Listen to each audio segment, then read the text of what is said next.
यह ग्रेट रण और लिटिल रण में विभाजित है। यह अरब सागर का एक हिस्सा हुआ करता था।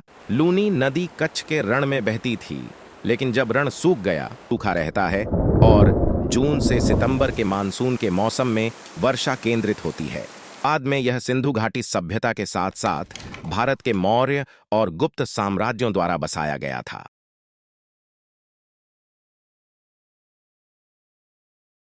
क्या आपने कभी भारत के ठीक बीच में स्थित दुनिया के सबसे बड़े नमक रेगिस्तानों में से एक के बारे में सुना है? हाँ, मैं कच्छ के महान रण के बारे में बात कर रहा हूं, जो सफेद रंग का एक मनमोहक विस्तार है जो हर साल एक विशाल नमक दलदली भूमि में बदल जाता है। कच्छ का रण नमक दलदल का एक बड़ा क्षेत्र है जो भारत और पाकिस्तान के बीच की सीमा पर फैला हुआ है। यह मुख्य रूप से भारतीय राज्य गुजरात के कच्छ जिले में स्थित है, जिसका एक छोटा हिस्सा पाकिस्तान के सिंध प्रांत में फैला हुआ है। यह ग्रेट रण और लिटिल रण में विभाजित है।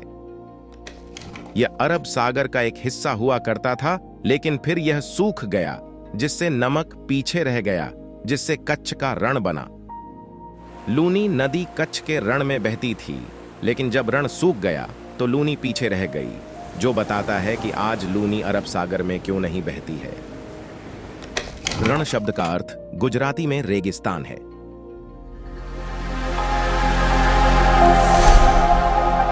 कच्छ का रण लगभग 26,000 वर्ग किलोमीटर में फैला हुआ है। राजस्थान और गुजरात से निकलने वाली कई नदियां कच्छ के रण में बहती हैं। सतह आमतौर पर समतल और समुद्र तल के बहुत करीब है और अधिकांश रण में हर साल मानसून के मौसम में बाढ़ आती है। रेतीले ऊंचे मैदान के क्षेत्र हैं, जिन्हें बेट्स या मेढक के रूप में जाना जाता है, जो बाढ़ के स्तर से 2 से 3 मीटर ऊपर हैं। बेट्स पर पेड़ और झाड़ियां उगती हैं और वे वार्षिक बाढ़ के दौरान वन्य जीवों के लिए शरण प्रदान करती हैं। पारिस्थितिकी क्षेत्र की जलवायु उष्णकटिबंधीय सवाना अर्ध शुष्क है। गर्मियों के महीनों में तापमान औसतन 44 डिग्री सेल्सियस होता है और 50 डिग्री सेल्सियस तक पहुंच सकता है। सर्दियों के दौरान तापमान हिमांक बिंदु तक या उससे नीचे गिर सकता है। वर्षा अत्यधिक मौसमी होती है। कच्छ का रण साल के अधिकांश समय सूखा रहता है और जून से सितंबर के मानसून के मौसम में वर्षा केंद्रित होती है। मानसून के मौसम में स्थानीय वर्षा और नदी के बहाव से रण का अधिकांश भाग 0.5 मीटर की गहराई तक भर जाता है। लंबे शुष्क मौसम के दौरान पानी वाष्पित हो जाता है, जिससे अगले मानसून के मौसम की शुरुआत तक रण फिर से सूख जाता है। कच्छ का रण इंडो-मलय क्षेत्र में एकमात्र बड़ा बाढ़ वाला घास का मैदान क्षेत्र है। इस क्षेत्र में एक तरफ रेगिस्तान है और दूसरी तरफ समुद्र है, जो मैंग्रोव और रेगिस्तानी वनस्पतियों सहित विभिन्न पारिस्थितिक तंत्रों को सक्षम बनाता है। इसके घास के मैदान और रेगिस्तान वन्य जीवों के रूपों का घर हैं, जिन्होंने अक्सर इसकी कठोर परिस्थितियों के अनुकूल खुद को ढाल लिया है।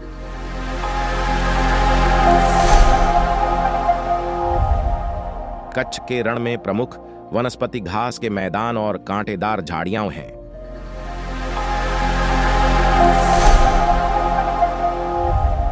कच्छ के रण का इतिहास प्रारंभिक नवपाषाण बस्तियों से शुरू हुआ। बाद में यह सिंधु घाटी सभ्यता के साथ साथ भारत के मौर्य और गुप्त साम्राज्यों द्वारा बसाया गया था। ऐसा प्रतीत होता है कि सिंधु सभ्यता के लोग लगभग 3500 ईसा पूर्व कच्छ के रण में बस गए थे। सिंधु शहर धोलावीरा भारत में सबसे बड़ा सिंधु स्थल कच्छ के रण में स्थित है। यह शहर कर्क रेखा पर बनाया गया था, जो संभवतः यह दर्शाता है कि धोलावीरा के निवासी खगोल विज्ञान में कुशल थे। कच्छ के रण में खिड़सारा का औद्योगिक स्थल भी था, जहां एक गोदाम पाया गया था।